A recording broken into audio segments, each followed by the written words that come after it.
Paris, and all that jazz. Bonjour et bienvenue pour cette présentation exceptionnelle de Papy fait la Résistance. Nous avons la chance, le plaisir, l'honneur et le privilège d'avoir Jean-Marie Poiré et Martha Lamotte. Juste un petit rappel. Oui, avant, j'aimerais bien vous demander qui n'a jamais vu Papy fait la Résistance.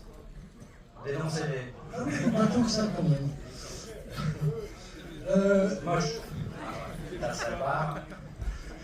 Juste un petit rappel chronologique. L'équipe du Splendide fait Le Père Noël est une ordure en 79. Ensuite, il crée Papy fait la Résistance, mais c'est pas l'équipe du Splendide, c'est Christian Clavier et Martha Lamotte, même si dans la pièce, les 3/4 des membres joueront et même ils passeront tous, y compris l'ermite m'a dit qu'il avait joué le général de Gaulle 2 fois de dos, et que Michel Blanc était venu une fois lire une lettre de la Résistance. Sur son chemin, il a trouvé un joueur de cornemuse et il vous l'a amené sur la scène. Oui, ça regarde. Un joueur de cornemuse, c'est pénible. Ça fait du bruit.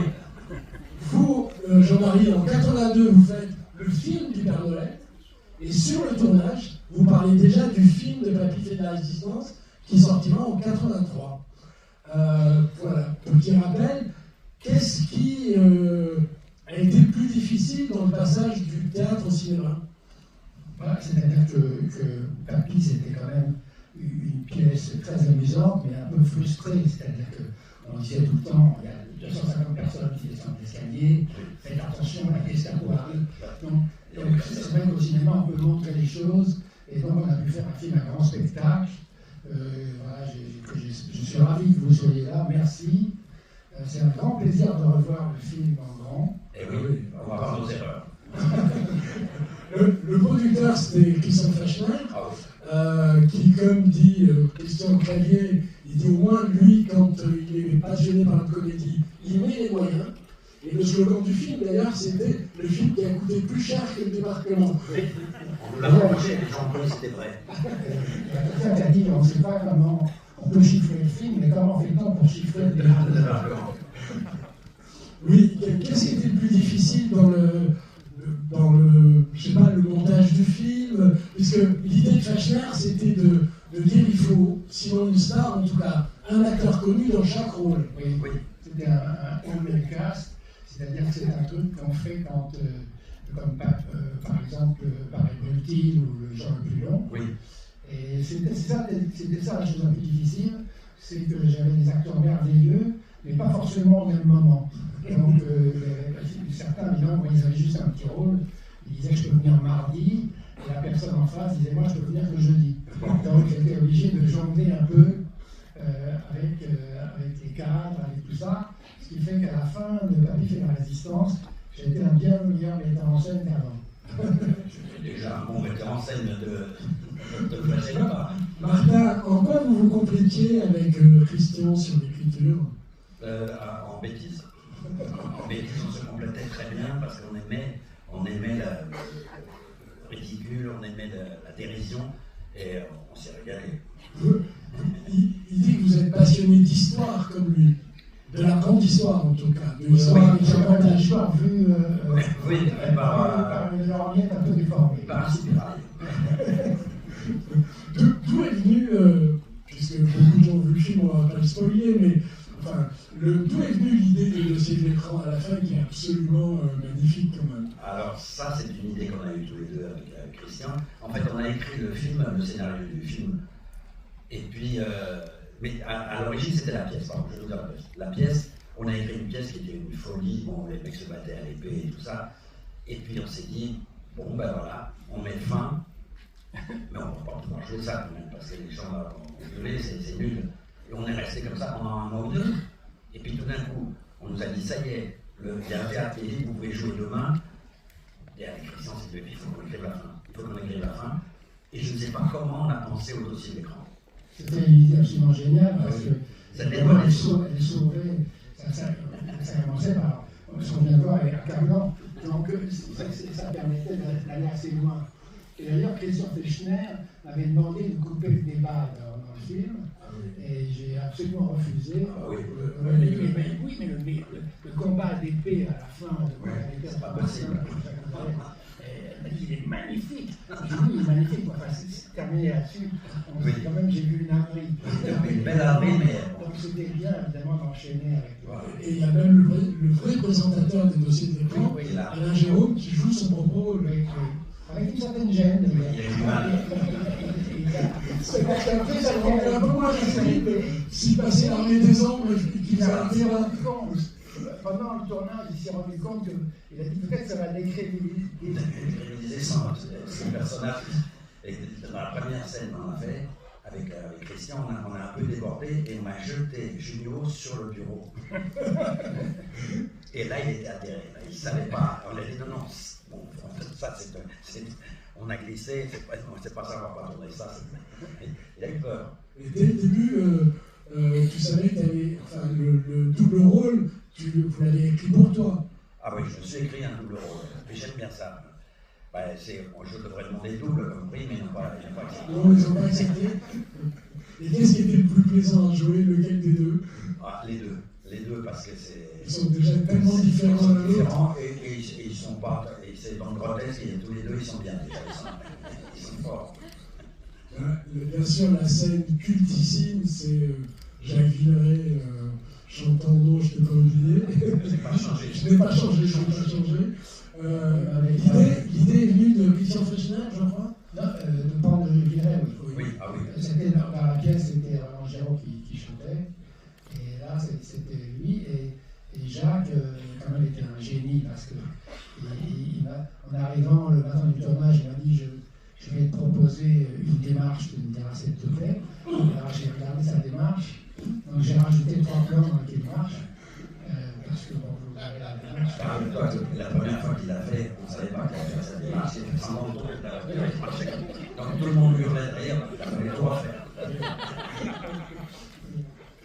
Et ce qui est incroyable, c'est qu'il arrive à parodier dans la même chanson et Iglesias et Yves Montand. Il avait chanté, il imitait bien Yves Montand, et comme il y avait 2 couplets, j'ai dit écoute, on fera le deuxième avec Montand. Donc ça permet de progresser. Oui. Ça faisait une star de plus. Et à l'origine, le rôle, il était écrit pour Louis de Funès. Il devait chanter aussi. Non, le rôle, on avait pensé à Michel Serrault, qui a refusé parce qu'il n'aimait pas beaucoup cette histoire de chant. Oui. Il disait, je crois qu'il ne chantait pas bien. Souvent les acteurs refusent. Jouer la trompette, mais c'est pas possible. Il joue la trompette et alors il m'a proposé à la place, il m'a dit j'ai un numéro très amusant dans lequel j'épluche une orange. Donc il a épluché l'orange. C'était moyen. Il a poussé la nappe et après tout le monde est parti. Voilà. Donc non, Louis devait jouer Papy. Oui. Et Louis devait jouer Papy, mais enfin on n'a jamais écrit. Oui, parce que Clavier dit n'importe quoi. Clavier, il a dit qu'il devait jouer le rôle de Villeray. Non. Il est un peu, c'est normal. Il est arrivé à un âge maintenant. Parce qu'en fait, c'était le rôle titre. Oui. Papy fait de la résistance, ça devait être Louis. Il nous avait demandé d'ailleurs d'écrire un rôle assez court et dans lequel il ne fasse pas trop d'efforts physiques. Ah oui, c'est bon. Mais on n'en veut pas. Non, mais il va se rattraper. Et Jacqueline Maillan, c'était comment de diriger Jacqueline Maillan? Jacqueline était un peu difficile parce qu'elle avait peur de rater le théâtre. Parce qu'elle joue au théâtre le soir. Oui.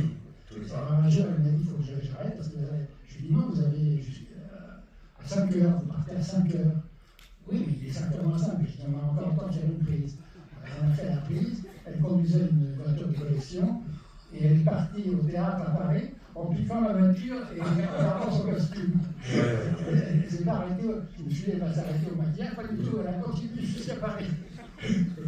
Elle vous a rendu la voiture? Oui, un peu carrossée.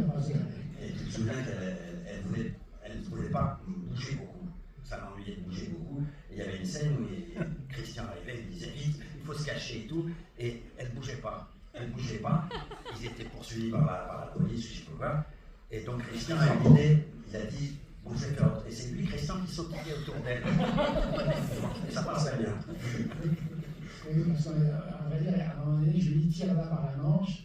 Alors, elle a trébuché et ça a fait tomber tout le décor. Et alors, on voyait que le décor était bidon, en fait, Oui. parce qu'il y avait plein de sacs de sable et tout, mais derrière, c'était faux. Et alors, elle a dit, vous ne faites plus jamais ça. Mais elle était adorable. Vraiment. C'était une actrice absolument géniale. Dans votre livre que je conseille à tout le monde, vous racontez la surprise que vous avez eue en visitant, je crois, l'hôtel des archives. Vous étiez en repérage pour tourner. Oui, c'est pas ça. J'ai eu le droit de tourner, puis la directrice est revenue et m'a appelé pour m'injurier en me disant je ne peux pas prêter les archives pour un film antisémite. Bon, alors j'ai dit non, je ne comprends pas bien ce que vous voulez dire. Elle a dit si, ce film est épouvantable. Et alors donc, très bien, on n'a pas vu les archives. Et puis, il se trouve que ma chef costumière, Catherine Métallier, était la sœur du Premier ministre de l'époque, Laurent Fabius. Elle a dit je vais appeler Laurent. Et puis, 10 minutes après, elle a dit en fait, c'est arrangé, hein, tu as les archives, pas de problème. Donc j'ai eu la dame au téléphone, elle m'a dit bon ben alors, oui finalement j'ai changé d'avis, on va accepter votre film. Alors vous allez tourner quoi? Alors j'ai dit ben, on va mettre une mitrailleuse dans votre bureau et on va tout péter. Je dis c'est pas vrai. Alors, je lui ai dit ben vous verrez. Allez, bonne chance. Question un peu idiote, mais quand vous entendez le titre Papy fait de la résistance, quelle est la première image qui vous vient à l'esprit l'un et l'autre?